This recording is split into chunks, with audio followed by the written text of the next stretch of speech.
Selamat siang semuanya. Assalamualaikum warahmatullahi wabarakatuh. Salam sejahtera dan salam sehat untuk kita semua. Kita bertemu lagi dalam mata kuliah Ekonomi Teknik bersama saya Sisi Lees Bangun dalam sesi 12 yaitu penganggaran modal atau capital budgeting.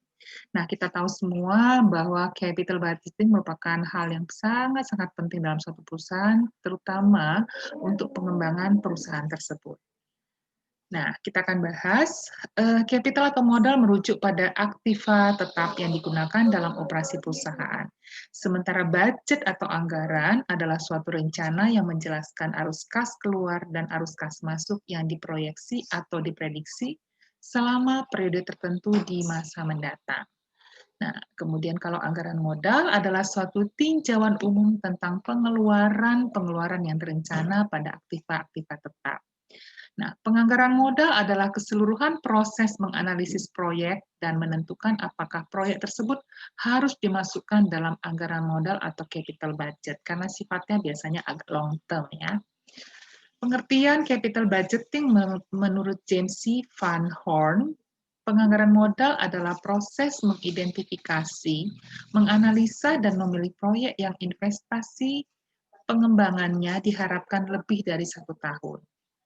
Menurut Keon Arthur, penganggaran modal adalah proses pembuatan keputusan investasi pada aset tetap. Jadi long term ya.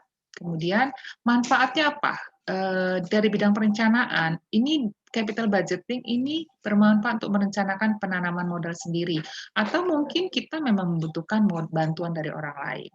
Kemudian dari bidang koordinasi, kita perlu berkoordinasi terkait dengan kebutuhan kas, ini biasanya bagian finance, kemudian pelaksanaan investasi sendiri yang pegang project, dan potensi penjualan, keuntungan atau return of investment, ini tentu dari bagian sales.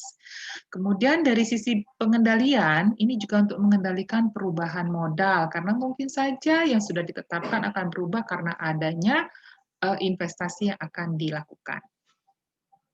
Kemudian ada berbagai jenis-jenis keputusan penganggaran modal, antara lain itu untuk penambahan dan perluasan fasilitas. Mungkin gedung yang lama sudah tidak bisa menampung perkembangan perusahaan, adanya produk baru, inovasi dan perluasan produk, penggantian atau replacement mesin biasanya, penggantian pabrik atau peralatan usang, penyesuaian fasilitas dan peralatan dengan peraturan pemerintah, karena mungkin sekarang harus dengan adanya lingkungan ya, isu-isu lingkungan mungkin harus ada penyesuaian dan keputusan-keputusan lain. Nah, secara umum, teknik dan konsep anggaran modal itu ada 5 tahap. Yang pertama tentu pembuatan proposal dulu.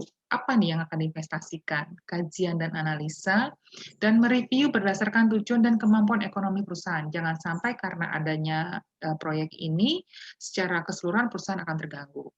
Kemudian pengambilan keputusan dengan melibatkan jajaran-jajaran stakeholder ya yang punya yang memang membutuhkan kepastian yang jelas, yang bisa mengambil keputusan terbaik. Kemudian implementasi dan selanjutnya follow up atau tindak lanjut. Nah, ada berbagai metode evaluasi kelayakan rencana investasi yang sebenarnya sudah kita pelajari di sesi-sesi sebelumnya. Nah, di sini saya akan bahas secara briefly saja, dan untuk contoh soalnya nanti bisa lihat di modul yang sudah ada ya. Pertama, payback period and discounted payback period atau PBB. Di sini adalah periode waktu yang diperlukan untuk menutup kembali pengeluaran suatu investasi. Jadi artinya berapa lama sebenarnya investasi ini baru akan menghasilkan, atau investasinya bisa ditutup setelah berapa lama. Ya, persamaan yang digunakan ada 2. Kalau yang di atas ini digunakan jika arus kas per tahunnya jumlahnya berbeda. Sementara kalau persamaan yang di bawah digunakan jika arus kas atau cash in per tahun jumlahnya sama. Ya, ini untuk jadi kalau misalnya investasi atau proyek itu diprediksi selama 6 tahun itu masih belum menutup modalnya, berarti N-nya di sini 6. Tahun ke-7 dia nanti baru akan tertutup.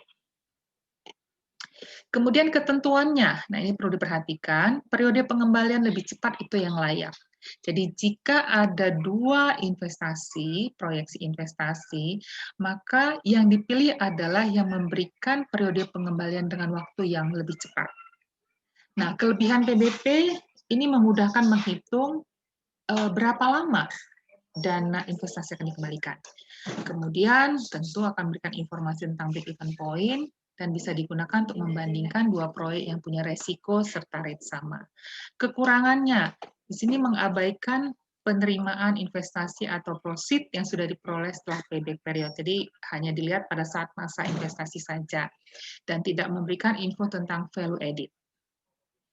Nah, yang kedua yang lebih familiar lagi net present value atau NPV, ini untuk menentukan nilai sekarang dari investasi dengan jumlah diskon dari semua arus kas yang diterima dari proyek.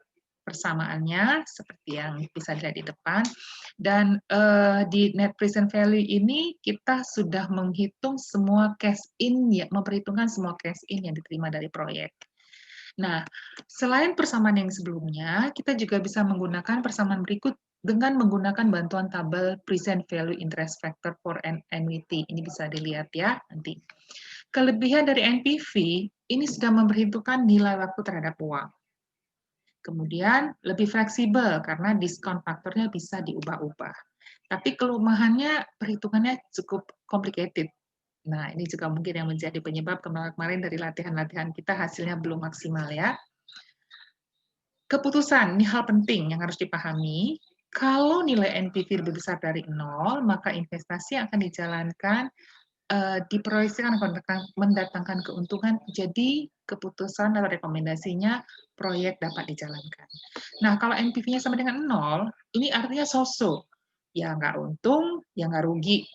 Nah, ini perlu diskusi lebih mendalam. Apakah kita mau melakukan investasi untuk suatu proyek yang tidak belum tentu memberikan keuntungan. Nah, ini harus direview ulang ya. Dan kalau NPV-nya lebih kecil dari 0, nah ini rekomendasinya sudah pasti investasi tidak perlu dilakukan karena akan membawa kerugian buat perusahaan.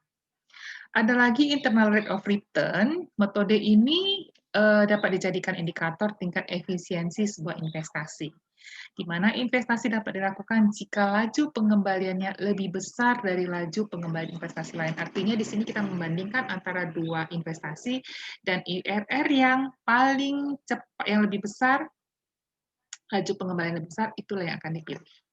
Oke, persamaannya sudah ada di sini, nanti tinggal diikutkan saja. Nah, yang berikutnya ada lagi profitability index. Di sini metode ini digunakan untuk menghitung perbandingan antara nilai arus kas bersih yang akan datang dengan nilai investasi yang sekarang. Persamaan yang digunakan profitability index adalah nilai aliran kas masuk dibagi nilai investasi. Nah, cukup sederhana. Dan di sini kelayakan investasi menurut standar analisa atau keputusan-keputusan yang bisa dibuat menjadi dasar rekomendasi adalah jika nilai PI-nya lebih besar dari 1, maka investasi tersebut dapat dijalankan atau layak. Sebaliknya, jika PI-nya lebih kecil dari 1, maka investasi tersebut tidak layak untuk dijalankan. Nah, tentunya setiap metode memiliki kelebihan dan kekurangan. Kelebihan profitability index antara lain dapat memberikan persentase future cash flow dengan cash inisial. Jadi membandingkan antara cash flow di masa depan dengan modal awal atau cash awalnya ya. Kemudian juga sudah mempertimbangkan capital atau modal, kemudian time value of money, dan juga mempertimbangkan semua cash flow. Tentu ada kekurangannya, yaitu tidak memberikan informasi mengenai return, kapan return dari suatu proyek itu akan tercapai.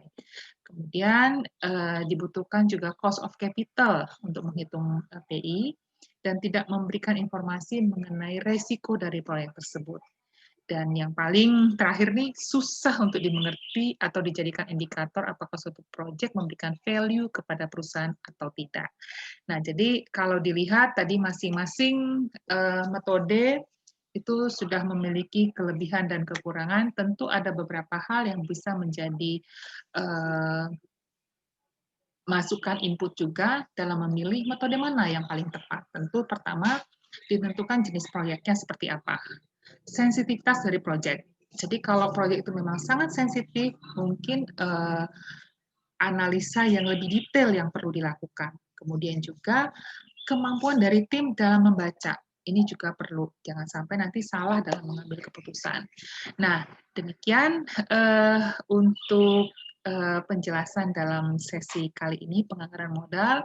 Saya harap bisa dipahami dengan baik dan tentu saja jangan lupa modulnya dibaca kembali dan latihan-latihannya dikerjakan agar kita mendapat pemahaman yang lebih baik. Terima kasih, selamat siang. Wassalamualaikum warahmatullahi wabarakatuh. Salam sehat untuk kita semua.